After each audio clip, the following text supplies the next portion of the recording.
Salut les filles! Mesdames, bonjour! Ici Sarah, Ici Cafoui, animatrice de TIF 2, 3, 5, le podcast chrétien féminin et intergénérationnel.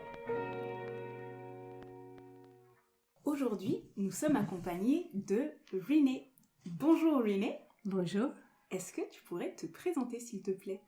Oui, je vais vous présenter qui je suis. Alors, je m'appelle Renée Marie et c'est deux noms qui sont français. Et je suis missionnaire américaine. J'avais 18 ans quand je suis arrivée en France. J'ai fait 3 ans d'études dans une école biblique à Toulouse. Et c'est là où j'ai rencontré mon mari Alain. Nous avons servi en tant que couple pastoral à Limoges pendant 10 ans et nous avons commencé une église au centre-ville de Nice. Nous avons servi là pendant 26 ans. Voilà. Excellent. Est-ce que tu voudrais bien nous dire comment tu as connu le Seigneur? Oui. Alors mes parents étaient chrétiens. Voilà, ils sont décédés tous les deux. Et j'ai grandi à l'église depuis que je suis née. Alors pendant une classe pour les enfants, il y avait une femme qui était monitrice qui s'appelle Madame Issom. Et elle a demandé s'il y avait quelqu'un qui voulait accepter le Seigneur dans son cœur. Alors j'ai levé la main et elle m'a amenée dans une petite pièce et elle m'a montré un livre, un petit livre qui s'appelle Le livre sans parole. Et c'est un petit livre avec des couleurs. Alors elle m'a montré la couleur noire qui explique que nous sommes des pécheurs et que nous sommes parfois méchants, on a volé, on a menti. Et même à 7 ans, j'ai compris ce que c'était parce que j'avais déjà donné un coup de pied à mes frères ou j'avais menti. Alors je savais très bien ce que c'était. Après, elle m'a montré la couleur rouge. Et la couleur rouge, elle m'a expliqué que Jésus, il est mort sur la croix et il a versé son sang et c'était justement pour mes péchés. Et elle a dit que si moi j'acceptais Jésus dans mon cœur et j'acceptais qu'il est mort pour moi sur la croix, qu'il me pardonnait et qu'il me donnait un cœur blanc comme la neige. Et quand elle m'a montré la page blanche, ça m'a vraiment beaucoup touchée parce que j'ai dit « Oh, quelle joie d'être pardonnée de tous ces péchés !» Et alors, moi j'ai écouté tout ce qu'elle a dit. Moi, je vous explique aussi qu'il y a encore une autre page, c'est la page dorée. Et là, elle m'a dit « Si vous avez Jésus dans votre cœur, un jour, vous irez au ciel. » Et après, le couvercle, c'est en vert. Et ça, c'est pour montrer que nous pouvons grandir avec le Seigneur, avec Jésus, chaque jour, en lisant sa parole. Voilà. Alors, j'avais pas tout compris, mais j'ai compris surtout la page blanche. Voilà. Et en ce moment-là, elle a prié avec moi, et moi, j'ai prié, et j'ai demandé à Jésus ce jour de rentrer dans mon cœur. Et j'avais 7 ans. Wow. Merci. Et ça a eu quel impact sur ta vie jusqu'à maintenant? Alors, je trouve que c'est une grâce d'être sauvée très jeune. Et moi, j'encourage le travail parmi les enfants. Moi, j'ai beaucoup travaillé dans des classes d'enfants. Et les enfants, ils sont simples, ils sont pas difficiles. Où nous, les adultes, parfois, on cherche à discuter, on comprend pas. Mais un enfant, quand on leur explique que Jésus, il est mort sur la croix et qu'il nous aime et on raconte sa vie, les enfants, ils comprennent très bien. Alors, je trouve que c'est important parce que, comme j'ai connu le Seigneur très jeune, ça a aidé beaucoup de choses dans ma vie d'adulte plus tard. Alors, j'ai 2 choses à partager que j'ai apprises dans la vie. Et surtout une, c'est que nous avons une seule vie. Et que nous avons besoin de demander à Dieu sa volonté. Quand j'avais 15 ou 16 ans, j'ai acheté une Bible. En anglais, ça s'appelle The Living Bible. Et c'est un peu comme la Bible vivante en français courant que nous avons en France. Alors quand j'ai acheté cette Bible, il faut dire qu'avant, je lisais ma Bible pour préparer des leçons pour les classes bibliques à l'église. Et alors je faisais les questionnaires, je lisais et je faisais ce qu'il fallait faire, mais je ne connaissais pas vraiment la Bible si bien que ça. Alors quand j'ai acheté cette Bible, qui était un peu plus facile parce que nous on a en Amérique la version King James qui a beaucoup de mots un peu anciens et pour moi en tant que jeune c'était un peu difficile. Alors là j'ai vraiment dévoré cette Bible. Et mon père qui était diacre de l'église, il connaissait beaucoup de choses, il enseignait la Bible. Alors je lui ai posé plein de questions. J'avais beaucoup de questions. Et il a répondu à toutes mes questions. Et cet été-là, en lisant la Bible, j'ai lu Galates 2:20. J'ai été crucifié avec Christ, et si je vis, ce n'est plus moi qui vis, c'est Christ qui vit en moi. Et si je vis maintenant dans la chair, je vis dans la foi au Fils de Dieu, qui m'a aimé et qui s'est livré lui-même pour moi. Et ce jour-là, j'ai vraiment compris que si je vis, ce n'est plus moi qui vis, mais c'est Christ qui vit en moi. Et ça, j'ai pensé aussi à ce que Dieu est le Créateur qui sait tout, qu'il a fait tant de merveilles dans la nature et que Dieu, il sait tout mieux que personne. Alors, ce jour-là, je dis, écoute, c'est Dieu, il sait tout. Alors, si je lui donne ma vie, alors il fera quelque chose de bien. Et j'avais vraiment confiance que Dieu, voilà, si je le laissais faire, qu'il pouvait faire quelque chose. Et alors cet été, j'ai donné ma vie à Dieu et j'avais 16 ans. Ça fait 49 ans, Dieu a fait des choses incroyables dans ma vie. Nous avons qu'une vie. Demande à Dieu quelle est sa volonté. Et après, j'ai encore une chose à vous partager, et ça, c'est le temps avec le Seigneur. Je vais vous expliquer une petite illustration dans un message que mon mari, Alain, a donné dans un message que je n'ai jamais oublié. Il a expliqué qu'il y avait une maison, et en bas, en rentrant à gauche, il y a un bureau. Et dans ce bureau, il y avait Jésus qui attendait sur un fauteuil pour passer du temps avec la personne qui habitait là. Alors la personne est allée plusieurs jours de suite pour passer du temps avec Jésus. Après les jours passaient et la personne était trop occupée. Elle rentrait et voyait Jésus qui attendait, mais elle a dit « Je n'ai pas le temps aujourd'hui ». Chaque jour, elle passait devant le bureau et Jésus était toujours là en train d'attendre. Et ça m'a beaucoup touchée de penser que Jésus, il attend. Il est toujours là pour prendre du temps avec nous. C'est si important de prendre du temps avec Jésus chaque jour. Parler avec lui, c'est la prière et il nous parle par la lecture de la Bible. Alors, j'ai aussi 2 autres versets. Il y avait Galates 2:20. Mais j'ai 2 autres versets à partager. Il y a 2 Timothée 1:12. Et c'est à cause de cela que je souffre ces choses.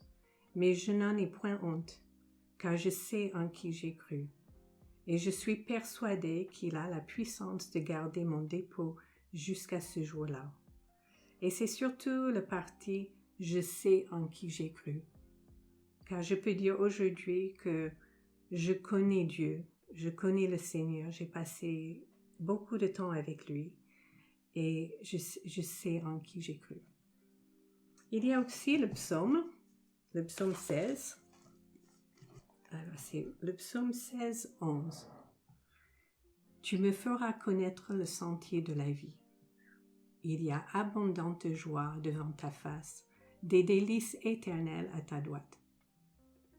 Voilà, j'aime beaucoup ce verset qui montre que le temps avec le Seigneur, Et de connaître sa volonté est tellement important. Et ça peut vraiment, si quelqu'un est jeune et qui démarre leur vie, ça peut les aider à connaître vraiment une vie merveilleuse et de savoir après ce que Dieu veut pour eux. Et ça peut être aussi pour ceux qui sont plus âgés, qui peut-être n'ont pas demandé à Dieu sa volonté, qui sont déjà dans une situation mariés, en couple, avec quelqu'un, je les mariés, ou qui sont à l'école et qui cherchent ce que Dieu veut pour leur vie. Alors Dieu, il est toujours là pour nous conduire. Et comme ce verset dit, tu me feras connaître le sentier de la vie et aussi le temps passé avec lui, de nous donner d'abondantes joies devant sa face. Voilà ce que je peux partager avec vous aujourd'hui. Merci beaucoup, Renée. J'avais une question complémentaire par rapport à justement le fait de se laisser conduire par le Seigneur pour toute la vie. Comment tu as eu cette conviction pour la mission? Alors ça, c'est une autre histoire. Mais bon, en gros, déjà à 16 ans, j'ai donné ma vie au Seigneur. Voilà. Et j'avais encore 2 ans du lycée pour finir. Alors je savais que je n'allais pas faire autre chose pour le moment. Alors pendant ces 2 ans, Dieu m'a appris, il m'a aidé à témoigner. Et je vous dis que j'étais vraiment très maladroit pour parler avec les gens du Seigneur. Alors j'avais écrit des versets dans ma Bible, quel verset va après un verset et comment expliquer que Jésus il est mort pour les personnes. Alors j'étais très maladroit et c'était pas facile, mais c'était une école. Pendant ces 2 ans, j'ai vraiment eu à cœur de parler avec mes amis, avec les gens autour de moi de Jésus. J'ai aussi grandi dans mon église et j'ai servi, j'ai chanté, j'ai pris du temps à discuter avec les personnes âgées qui étaient à l'église, avec les jeunes. Alors, je pense que là, Dieu, déjà, je lui ai demandé sa volonté et il m'a préparé. Et alors, j'avais fini le lycée en 77, j'ai fini le lycée. Et en 77, c'était en octobre, dans notre église, il y a eu une conférence missionnaire. Et ce jour-là, il y avait un missionnaire qui était arabe, qui venait de Toulouse et qui nous a raconté ce que cette école faisait. Et c'était très, très pratique. Il était avec sa femme, ils ont montré des diapos. Il y avait une école et cette école était différente que certaines écoles. Lundi à mercredi, on étudiait la Bible et après jeudi jusqu'à dimanche, on était dans des équipes et on faisait des choses pratiques. On travaillait avec les enfants, on a donné des traités, on a montré des films, des choses comme ça. Et alors, ils ont expliqué tout ce qu'ils faisaient dans cette école. Et personnellement, c'était quelque chose que j'avais prié pour cela. J'avais dit, Seigneur, j'ai qu'une seule vie. Alors, si je lis beaucoup la Bible, c'est bien si je connais toute la parole de Dieu, mais que je n'ai jamais amené une âme au Seigneur. J'ai trouvé ça difficile et je voulais vraiment mettre en pratique. Alors cette école, tout ce qu'ils ont raconté, pour moi, c'était vraiment ce que je voulais. Et à l'époque, c'était des diapos. Et quand ils sont arrivés à la fin, tout était noir dans la salle, il n'y avait que les diapos et c'était la Tour Eiffel. Et c'était là où j'ai regardé la Tour Eiffel et j'ai dit, c'est la France. Et je n'ai jamais dans ma vie pensé aller ailleurs qu'aux États-Unis. Et c'était quelque chose pour moi d'imaginer cela. Mais après la réunion, ce couple m'a donné des brochures et j'ai commencé à prier, à réfléchir. Et Dieu m'a vraiment donné la certitude que c'était là où il voulait que j'aille. Et j'avais juste 2 choses qui étaient un peu difficiles pour moi parce que moi je connaissais la Bible, mais bon, je n'étais pas très sûre pour l'école biblique. Et alors j'ai demandé à Dieu que mon père et que mon pasteur soient tout à fait d'accord avec ce que je voulais faire. Et c'était le cas. Alors c'était en octobre 77 et le 28 janvier 78, juste un mois après, à la fin du mois, je suis partie avec ce couple missionnaire et je suis partie pour la France. Et une fois arrivée en France, comment t'as fait pour réussir cette école et qu'est-ce que ça t'a apporté cette école? Alors au début, il y avait la langue. Alors en Amérique, moi j'apprenais l'espagnol. Alors je ne connaissais rien du français. Alors il y avait une femme missionnaire américaine qui nous apprenait le français. Et tous les jours, j'avais des cours de français, mais je vous assure que c'était très difficile. Très difficile parce que je ne comprenais rien dans le pays. Bien sûr, on pouvait parler avec les autres missionnaires en anglais. Et ils nous ont dit qu'en dehors des cours, on pourrait parler avec les autres en anglais. Mais ils voulaient qu'on essaie de parler en français quand nous étions ensemble. Mais au début, c'était vraiment très, très difficile. Et l'accent. Et j'ai connu les moments très difficiles et découragés. Mais je me souviens une fois, c'était dans une équipe à Tarbes. Il y avait une pièce. On était plusieurs et il y avait une pièce qu'ils n'utilisaient pas.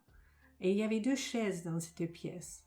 Et je me souviens toujours que parfois j'allais dans cette pièce pour prier. Et il y avait ces 2 chaises.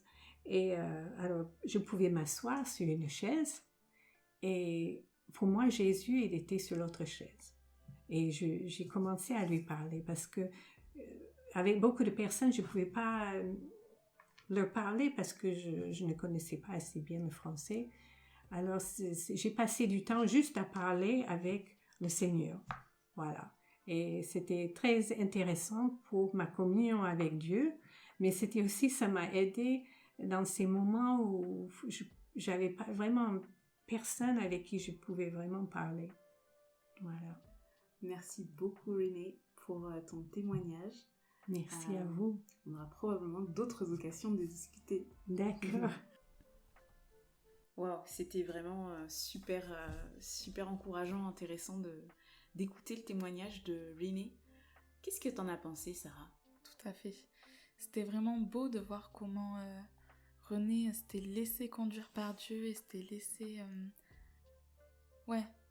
marcher avec Dieu la tête baissée sans regarder en arrière et sans regarder à ce qu'elle pourrait perdre. Vraiment en tout temps. C'est beau. Et toi, qu'est-ce que t'en as pensé?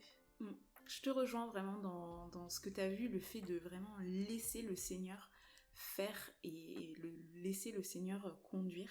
J'avais 2 idées qui m'étaient revenues dans son témoignage. Principalement, c'était la première, c'est qu'on n'a qu'une vie et la vivre avec le Seigneur le plus tôt possible, c'est ce qu'il y a de meilleur. Et deuxièmement, elle a vraiment appuyé l'importance de connaître celui en qui on a cru et qui nous guide, justement.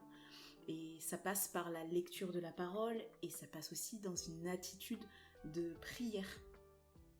Et voilà, c'était le message d'une ancienne Pour ses petites sœurs en Christ. Merci d'avoir écouté On espère que vous avez été édifiés et encouragé. Allez, à la prochaine.